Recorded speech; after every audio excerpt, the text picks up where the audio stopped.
ओम शांति। 23/7/69 के अव्यक्त महावाक्य। सफलता का आधार परखने की शक्ति। बाप दादा एक एक को देखते हुए क्या देखते हैं? बाप दादा हर एक में 4 बातें देख रहे हैं। वो कौन सी 4 बातें हैं? हर एक ने अपना अपना विचार सुनाया। एक तो ताज देख रहे थे, दूसरा तख्त, तीसरा तदबीर और चौथा तकदीर। यही 4 चीज़ें हर एक में देख रहे हैं। संगम का ताज कौन सा होता है मालूम है? तो आज बाप दादा तख्त नशीन व ताजधारी वत्सों की सभा में आए हैं। ताजधारियों को ही इस संगठन में बुलाया है, लेकिन हर एक का ताज अपना अपना तथा यथाशक्ति ही है। तो यह तो देख रहे थे कि इस संगम में कौन कौन ताज तख्तधारी बन बैठे हैं। किस किस ने कितना बड़ा ताज धारण किया है व छोटा धारण किया है। ताज को सदा ही सिर पर रखकर चलते हैं व कभी कभी ताज को किनारे रख देते हैं। आप सभी भी अपने आप को जानते हो ना, क्योंकि सभी चुने हुए रतन हैं। तो इतनी पहचान तो ज़रूर होगी ही। अपनी तदबीर और तकदीर की परख है। आप अपने को पूरा परख सकते हो। समझो, मिसाल के तौर पर आप एडवांस पार्टी में जाते हो तो अभी अभी आपके पुरुषार्थ प्रमाण आपकी तकदीर क्या होगी उनको समझते हो। अपने वर्तमान पुरुषार्थ और तकदीर को जानते हो। जब अपने को परख सकोगे तभी तो दूसरों को परख सकोगे। यह जानने की ज़रूरत भी है, क्योंकि अब समय ही ऐसा आ रहा है जो कि परखने की शक्ति की आपको अति आवश्यकता है। सर्विस में सफलता पाने का मुख्य साधन ही यह है। जैसे जैसे परखने की शक्ति तीव्र हो जाएगी, वैसे वैसे ही सफलता भी मिलती जाएगी। परख पूरी न होने कारण जो उनको चाहिए, जिस रूप से उनकी तकदीर जग सकती है, वो रूप उनको नहीं मिलता है। इसलिए ही सर्विस की सफलता कम मिलती है। कम सर्विस की रिज़ल्ट क्या देखने में आती है कि प्रजा तो बहुत बन जाती है, वारिस बहुत कम। वारिस कम निकलने का मतलब ही है कि उनकी रग को पूरा परख नहीं सकते हो। मरीज़ की पूरी परख होती है तभी तो ठीक औषधि मिलती है ना, फिर रोग भी खत्म हो जाता है। खास जो निमित्त बने हुए पांडव हैं, उनको भविष्य में आने वाली बातों को परखने की शक्ति चाहिए और निर्णय करने की शक्ति भी चाहिए। निर्णय के बाद फिर निवारण की शक्ति चाहिए, तभी सामना कर सकेंगे। और सामना करने के बाद यज्ञ की प्रत्यक्षता की सफलता पाओगे। आपको बाबा ने किस लिए बुलाया है? हिसाब किया जाता है ना। सीढ़ी उतरने और चढ़ने का ज्ञान सिखाने लिए बुलाया है। अब किस बात में उतरना है और किस बात में चढ़ना है? बड़प्पन तो पकड़ लिया है, मगर बड़प्पन होते हुए भी जहाँ पर छोटेपन की सीढ़ी उतरनी होती है, वहाँ पर फट उतर नहीं सकते हो। 1 सेकंड में मालिक और 1 सेकंड में बालक बनने की आवश्यकता है। जहाँ पर बालक बनना चाहिए, वहाँ पर फिर मालिकपन भी कुछ देखने में आता है। जैसा समय वैसा ही स्वरूप कैसे बनाना चाहिए, वो ही सिखाने के लिए बुलाया है। मिसाल के तौर पर आप कहीं भी संगठन के बीच में रहते हो। संगठन में कोई भी बात होती है तो उसमें विचार देने के समय मालिक बनकर विचार देना तो बहुत अच्छा है, लेकिन जहाँ पर संगठन का सवाल आता है, वहाँ पर निमित्त बने हुए भाई बहनें जो फाइनल करते हैं, उस समय फिर अपनी बुद्धि को बिल्कुल ही बालकपन में ले जाना चाहिए। बालकपने की क्वालिफिकेशन क्या होती है, वहीं पर फोर्स में बोलेंगे, फिर वहीं पर ही बिल्कुल निरसंकल्प बन जाएंगे। तो इसी रीति संगठन के बीच में निमित्त बने हुए के सामने अपनी मालिकपने की बुद्धि बनाकर राय देकर फट से बालकपने की बुद्धि बना लेनी है। इसी में ही फायदा भी है। लेकिन जहाँ भी मालिकपन होता है उसकी रिजल्ट क्या होती है? एक तो समय खराब होता है और शक्ति भी वेस्ट जाती है, और जो एक दो में स्नेह बढ़ना चाहिए वह कम होना संभव हो जाता है। इसलिए आप लोग जैसे जिम्मेवारियां लेते जाएंगे वैसे वैसे आपको इस सीढ़ी को उतरने और चढ़ने की आवश्यकता होगी। तो इन एडवांस भविष्य सर्विस की सफलता के लिए यह शिक्षा दे रहे हैं। आप सब अनुभवी भी हैं। समय प्रति समय हर एक छोटा बड़ा अपनी शक्ति और स्वमान रखने की कोशिश करता है। आगे चलकर यह समस्या कुछ ज़्यादा सामने आने वाली है। इसलिए ही जो निमित्त बने हुए हैं उनको बहुत निर्माण चित्त बनना पड़ेगा। निर्माण अर्थात अपने मान का भी त्याग।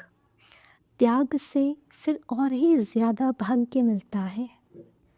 जितना आप त्याग करेंगे उतना और ही आपको स्वमान मिलेगा। जितना अपना स्वमान खुद रखवाने की कोशिश करेंगे उतना ही स्वमान गंवाने का कारण बन जाएंगे। इसलिए बालक और मालिकपने की सीढ़ी को जल्दी जल्दी उतरो और चढ़ो, इस अभ्यास को बढ़ाना है। इसलिए ही आपको बुलाया है। अब इसमें सफलता तो तभी होगी जबकि परिस्थिति को परखने की शक्ति होगी। परिस्थिति को परखने से फिर परिणाम ठीक निकलता है। परखते नहीं हैं तो परिणाम उल्टा हो जाता है। परखने की शक्ति बढ़ाने का क्या पुरुषार्थ है? दिल की सफाई से भी इस बात में बुद्धि की सफाई जांचनी चाहिए। संकल्प की जो शक्ति है उनको ब्रेक लगाने की पावर हो। मन का संकल्प व बुद्धि की जजमेंट जो भी हो, तो मन और बुद्धि दोनों को एक तो पावरफुल ब्रेक चाहिए और मोड़ने की भी शक्ति चाहिए। ये दोनों ही शक्तियों की बहुत ज़रूरत है। इसी को ही याद की शक्ति व अव्यक्त शक्ति कहा जाता है। अगर ब्रेक ना दे सकेंगे तो भी ठीक नहीं, अगर टर्न नहीं कर सकेंगे तो भी ठीक नहीं। तो ब्रेक देने और मोड़ने की शक्ति होगी तो बुद्धि की शक्ति व्यर्थ नहीं गवाएंगे। एनर्जी वेस्ट ना होकर जमा होती जाएगी। जितनी जमा होगी उतना ही परखने की, निर्णय करने की शक्ति बढ़ेगी। यह भी अभ्यास भट्टी में करना चाहिए। तो अपने मन और बुद्धि को कहाँ तक ब्रेक लगा सकते हो और मोड़ सकते हो, अपने को चेक करना है। कोई बात में एक्सीडेंट होने के भी यही दो कारण होते हैं। खास पांडवों प्रति बाप दादा का यही विशेष इशारा है। अच्छा, भट्टी में तो बहुत कुछ सुना होगा। ऐसे तो नहीं कि बहुत सुनते हो तो बिंदु स्वरूप में रहना मुश्किल हो जाता है, परंतु बिंदु रूप में स्थित रहने की कमी का कारण यही है कि पहला पाठ ही कच्चा है। कर्म करते हुए अपने को अशरीरी आत्मा महसूस करें। ये सारे दिन में बहुत प्रैक्टिस चाहिए। प्रैक्टिकल में न्यारा होकर कर्तव्य में आना, यह जितना जितना अनुभव करेंगे उतना ही बिंदु रूप में स्थित होते जाएंगे। परंतु यह अटेंशन कम रहता है। आप कहेंगे समय नहीं मिलता है, लेकिन समय तो निकाल सकते हो अगर लक्ष्य है तो। जैसे विशेष कोई काम पर जाता है तो उसके लिए आप खास ख्याल रखकर भी समय निकालते हो ना। यही संगम का थोड़ा समय जो रहा हुआ है उसमें यह विशेष काम है। विशेष काम समझकर बीच बीच में समय निकालो तो निकल सकता है, परंतु अभ्यास नहीं है, इसलिए सोचते सोचते ही समय हाथों से चला जा रहा है। आप ध्यान रखो तो जैसी जैसी परिस्थिति उसी प्रमाण अपनी प्रैक्टिस बढ़ा सकते हो। इस अभ्यास में तो सभी बच्चे हैं। वास्तव में बिंदु रूप में स्थित होना कोई मुश्किल बात नहीं है। बिंदु रूप तो है ही न्यारा, निराकार भी है और न्यारा भी है। आप भी निराकारी और न्यारी स्थिति में स्थित होंगे तो बिंदु रूप का अनुभव करेंगे। चलते फिरते अव्यक्त स्थिति का अनुभव कर सकते हो। प्रैक्टिस ऐसी सहज हो जाएगी कि जब भी चाहो तभी अव्यक्त स्थिति में ठहर जाओगे।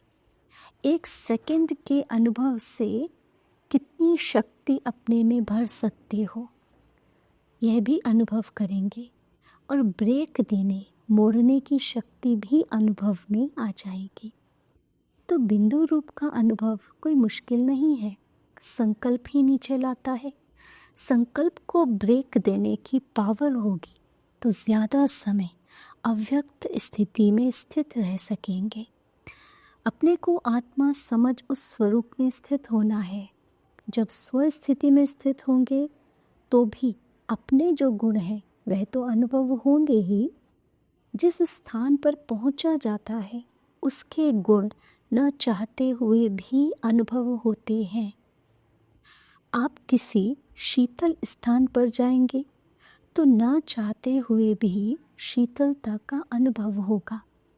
यह भी ऐसा ही है। आत्म अभिमानी अर्थात बाप की याद, आत्मिक स्वरूप में बाबा की याद नहीं रहे यह तो हो नहीं सकता। जैसे बाप दादा दोनों अलग अलग नहीं हैं, वैसे आत्मिक निश्चय बुद्धि से बाप की याद भी अलग नहीं हो सकती। क्या 1 सेकंड में अपने को बिंदु रूप में स्थित नहीं कर सकते हो? अगर अभी सबको कहें कि यह ड्रिल करो तो कर सकते हो। बिंदु रूप में स्थित होने से एक तो न्यारीपन का अनुभव होगा, जो आत्मा का वास्तविक गुण है उसका भी अनुभव होगा। यह भी प्रैक्टिस करो, क्योंकि अब समय कम है, कार्य ज़्यादा करना है। अभी समय जास्ती और काम कम करते हो। आगे चल कर के तो समय ऐसा आने वाला है जो कि आप सभी की जीवन तो बहुत बिजी हो जाएगी और समय कम देखने में आएगा। यह दिन और रात 2 घंटे के समान महसूस करेंगे। अब से ही यह प्रैक्टिस करो कि कम समय में काम बहुत करो। समय को सफल करना भी बहुत बड़ी शक्ति है। जैसे अपनी एनर्जी वेस्ट करना ठीक नहीं है, वैसे ही समय को भी वेस्ट करना ठीक नहीं है। एक एक की प्रजा प्रख्यात होगी। जब प्रजा प्रख्यात होगी तब पद भी प्रख्यात होंगे। हर एक की प्रजा और भक्त प्रख्यात होंगे भविष्य पद के पहले। संगम की सर्विस में सफलता स्वरूप का यादगार प्रख्यात होगा। ऐसा समय आने वाला है जो कि आप अपनी कमाई नहीं कर सकोगे, परंतु दूसरों के लिए बहुत बिजी हो जाओगे। अभी अपनी कमाई का बहुत थोड़ा समय है, फिर दूसरों की सर्विस करने में अपनी कमाई होगी। अभी यह जो थोड़ा समय मिला है उसका पूरा पूरा लाभ उठाओ, नहीं तो फिर यह समय ही याद आएगा। इसलिए जैसे भी हो, जहाँ पर भी हो, परिस्थितियाँ नहीं बदलेंगी। यह नहीं सोचना कि मुसीबतें हल्की होंगी फिर कमाई करेंगे। यह तो दिन प्रतिदिन और विशाल रूप धारण करेंगी, परंतु इनमें रहते हुए भी अपनी स्थिति की परिपक्वता चाहिए। इसलिए ही समय का ध्यान और अपने स्वरूप की स्मृति और इसके बाद फिर स्थिति, इसका ध्यान रखना है। अच्छा, जिम्मेवारी का ताज तो बताया, तख्त कौन सा था? नम्रचित का तख्त, जिस पर ही विराजमान होने से सारे काम ठीक कर सकेंगे। शक्ति सेना को तो एक रस का तख्त दिया था और पांडव सेना को निर्माण चित्त का दिया था। उस पर बैठ और जिम्मेवारी का ताज धारण कर भविष्य की पदवी बनाओ। तख्त से उतरना नहीं, इसी पर बैठकर काम करोगे तो कार्य सफल होगा। देखो, सारे दिन में जो आप काम करते हो उसमें 4 बातें कौन सी है जो कि आपके साथ रहती है? कॉमन और स्थूल बात पूछता हूँ। एक तो कुर्सी साथ रहती है, दूसरा कलम, तीसरी फाइल और चौथी भाग दौड़। इन चारों को लौकिक से अलौकिक में लाओ। कुर्सी पर जब बैठो तो तख्त याद करो, कलम उठाओ तो कमल के फूल को याद करो, कमल का फूल बनकर कलम चलानी है।